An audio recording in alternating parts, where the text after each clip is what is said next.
Assalamualaikum warahmatullahi wabarakatuh. Sahabat-sahabat PKBM yang saya banggakan, kali ini kita akan belajar mengenai tentang teori pembagian kekuasaan di negara kita. Kita akan belajar macam-macam kekuasaan dalam negara. Kita akan belajar mengenai apa itu kekuasaan. Kita akan belajar bagaimana negara ini dibagi atas eksekutif, yudikatif, dan legislatif, serta siapakah tokoh yang menyentuhkan trias politika. Trias politika perlu diketahui adalah pembagian kekuasaan menjadi 3 komponen tadi, yudikatif, eksekutif, dan legislatif. Untuk jelasnya, Bapak, Ibu, semuanya yang saya banggakan, silahkan Bapak Ibu perhatikan dengan seksama video pembelajaran yang akan kita tayangkan berikut ini. Trias politika, pembagian fungsi-fungsi pemerintahan menjadi 3, legislatif, eksekutif, yudikatif. Legislatif sebagai rule making, yaitu sebagai instansi yang membuat hukum atau membuat undang-undang. Eksekutif sebagai rule applicating, yaitu sebagai instansi yang menjalankan hasil dari pembuatan undang-undang. Yudikatif adalah rule adjudicating, yaitu yang menegakkan hukum itu. Jadi legislatif, eksekutif, dan yudikatif ini saling melengkapi dalam perannya sendiri-sendiri sehingga tidak terjadi tumpang tindih dalam pelaksanaan pemerintahannya. Kemudian kita dapat melihat juga ini adalah bagian kekuasaan legislatif, eksekutif, dan yudikatif yang ada di negara kita. Yudikatif itu terdiri dari MPR. MPR terdiri dari DPR dan DPD dan DPRD untuk tingkat provinsinya dan tingkat daerah atau tingkat kabupatennya. Dan eksekutif terdiri presiden, wakil presiden, dan kepala daerah, gubernur, dan bupati. Yudikatif meliputi Mahkamah Agung, Mahkamah Konstitusi, Komisi Yudisial, dan turunannya pengadilan-pengadilan di bawahnya. Demikian bagian singkatnya. Untuk lebih jelasnya akan kita tampilkan sebuah video penjelasan singkat tentang pembagian kekuasaan yang ada di negara kita. Nah, sekarang perhatikan baik-baik dan dengan seksama. Silahkan menyaksikan dan memperhatikan. Pertama, macam-macam kekuasaan negara. Pasti akan muncul pertanyaan, kekuasaan itu apa sih? Nah, secara sederhana, arti kekuasaan dapat diartikan sebagai kemampuan seseorang untuk mempengaruhi orang lain supaya melakukan tindakan-tindakan yang dikehendaki atau diperintahnya. Pertanyaan selanjutnya, apa saja kekuasaan negara itu?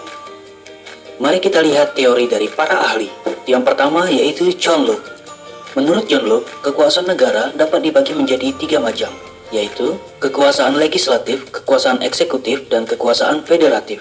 Kekuasaan legislatif, menurut John Locke, yaitu kekuasaan yang membuat atau membentuk undang-undang. Kemudian kekuasaan eksekutif, yaitu kekuasaan untuk melaksanakan undang-undang, termasuk kekuasaan untuk mengadili setiap pelanggaran terhadap undang-undang tersebut. Sedangkan kekuasaan federatif, menurut John Locke, yaitu kekuasaan untuk melaksanakan hubungan dengan luar negeri. Kemudian, pendapat-pendapat John Locke tersebut disempurnakan lagi oleh Montesquieu. Menurut Montesquieu, kekuasaan legislatif yaitu kekuasaan untuk membentuk atau membuat undang-undang, sama seperti John Locke. Kemudian kekuasaan eksekutif yaitu kekuasaan untuk melaksanakan ketentuan undang-undang tersebut.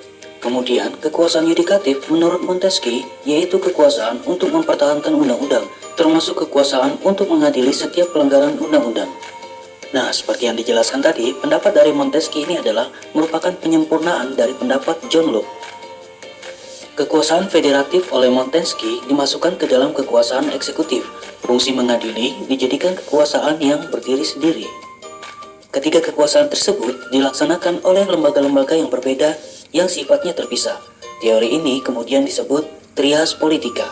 Selanjutnya kita masuk di bagian yang kedua, konsep pembagian kekuasaan di Indonesia. Bagaimana sih konsep trias politika di Indonesia? Yang pertama adalah lembaga eksekutif. Di dalamnya ada presiden dan wakil presiden, dan lembaga kementerian dan non-kementerian. Yang kedua, lembaga legislatif. Di dalamnya ada MPR dan DPR. Dan yang ketiga, lembaga yudikatif. Di dalamnya Mahkamah Agung, Mahkamah Konstitusi, dan Komisi Yudisial. Lalu, apa sebenarnya konsep pemisahan dan pembagian kekuasaan itu? Kusnardi dan Ibrahim, menurut mereka, istilah pemisahan kekuasaan dan pembagian kekuasaan merupakan dua istilah yang memiliki pengertian yang berbeda. Menurut mereka, pemisahan kekuasaan berarti kekuasaan negara itu terpisah-pisah dalam beberapa bagian, baik mengenai organ maupun fungsinya. Artinya, lembaga eksekutif, legislatif, dan yudikatif merupakan lembaga yang terpisah, berdiri sendiri tanpa memerlukan koordinasi kerjasama. Sedangkan pembagian kekuasaan, menurut mereka, adalah membagi kekuasaan negara dalam beberapa bagian, yaitu legislatif, eksekutif, dan yudikatif, tetapi tidak terpisahkan. Yang artinya, di antara bagian-bagian ini dimungkinkan adanya koordinasi dan kerjasama, adanya sebuah sistem saling membutuhkan, melengkapi, dan mengawasi jalannya sebuah pemerintah negara. Lalu, bagaimana dengan sistem kekuasaan di Indonesia? Mekanisme pembagian kekuasaan di Indonesia diatur sepenuhnya di dalam Undang-Undang Negara Republik Indonesia tahun 1945. Penerapan pembagian kekuasaan di Indonesia terdiri atas dua bagian, pembagian kekuasaan secara horizontal dan pembagian kekuasaan secara vertikal. Pembagian kekuasaan horizontal berdasarkan Undang-Undang Dasar Negara Republik Indonesia tahun 1945, secara horizontal pembagian kekuasaan negara dilakukan pada tingkat pemerintahan pusat dan pemerintahan daerah, yang masing-masing di dalamnya terdapat tiga jenis kekuasaan inti, yaitu eksekutif, legislatif, dan yudikatif. Pembagian kekuasaan secara vertikal. Pasal 18 ayat 1 Undang-Undang Dasar Negara Republik Indonesia tahun 1945 menyatakan bahwa Negara Kesatuan Republik Indonesia dibagi atas daerah-daerah yang tiap-tiap daerah provinsi, kabupaten, dan kota mempunyai pemerintahan daerah yang diatur dengan undang-undang. Berdasarkan ketentuan tersebut, pembagian kekuasaan